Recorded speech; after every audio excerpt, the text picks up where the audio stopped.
এমন কিছু জিনিস সামনে তুলে নিয়ে আসবে, তারা যা চায় সেটা হয়তোবা ওই আকাঙ্ক্ষা তারেক রহমান সাহেব পূরণ করতে পারবেন না। তার পার্টির মধ্যে তাকে সুন্দরভাবে সিদ্ধান্ত নিতে হবে। সাধারণত রাজনৈতিক দলগুলিও বিভিন্ন টেকনিকে নিয়ে আসে, আর জামাত ইসলাম যেহেতু মনে করতেছে আমরা ভালো করব, হ্যাঁ, তারা নিজেরা মনে করতেছে রাষ্ট্রীয় ক্ষমতায় অধিষ্ঠিত হবে, কিন্তু আমাদের গবেষণায় বলতেছে জামাত ইসলাম অত আসন পাবে না। জামাত ইসলাম, আমি একটু সংক্ষেপে বলে নিই, জামাত ইসলামের ভোট বাড়বে আগের চেয়ে ভোট বাড়বে, আসন বাড়বে না তত।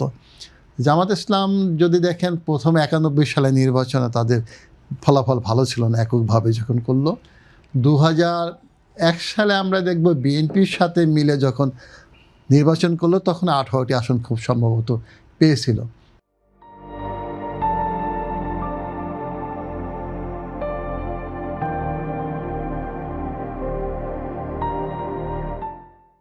সেই ক্ষেত্রে এবার একটু পেতে পারে, কারণ কিছু নতুন ভোটার যারা আছে তারা হয়তোবা জামাত ইসলামকে কিছু ভোট দিবে।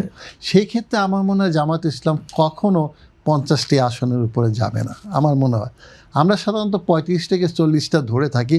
আমি একটু লিবারেল, তো যার জন্য 10টা 50টা পর্যন্ত হয়তোবা যে কোনোভাবে যেতে পারে।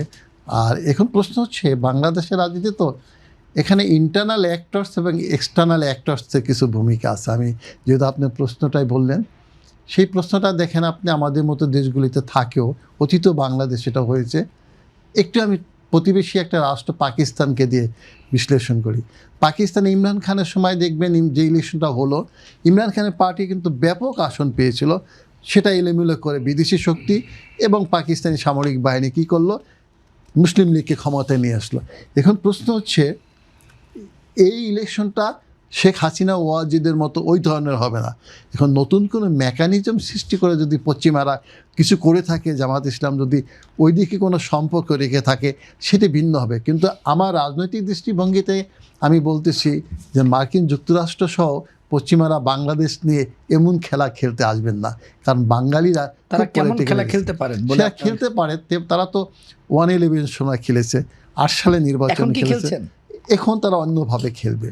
কীরকম সেটা খেলবে এই নির্বাচনে, আমার দৃষ্টিভঙ্গিতে এই নির্বাচনে পরে খেলবে।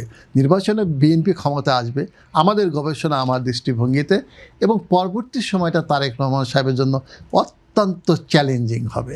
চ্যালেঞ্জিং হবে কেন? এমন কিছু জিনিস সামনে তুলে নিয়ে আসবে, তারা যা চায় সেটা হয়তোবা ওই আকাঙ্ক্ষা তারেক রহমান সাহেব পূরণ করতে পারবেন না। তার পার্টির মধ্যে তাকে সুন্দরভাবে সিদ্ধান্ত নিতে হবেন। অর্থাৎ সৎ ব্যক্তির শাসন কিন্তু অত্যন্ত প্রয়োজন। ওই 15টি বছর এত লুটপাট হয়েছে আওয়ামী লীগের, ওই লুটপাট যদি আবার সামনে চলে আসে তাহলে তো এই ইয়াং জেনারেশন ওটাকে টলারেট করবে না। এটাই অ্যাট দ্য সেম টাইম পশ্চিমারা কিন্তু এটাকে নিয়ে খেলতে যাবেন। সেই দিকে আমার মনে হয় তারেক রহমান সাহেব কিন্তু আগের তারেক রহমান নেই, আমার যতটুকু বিশ্লেষণ।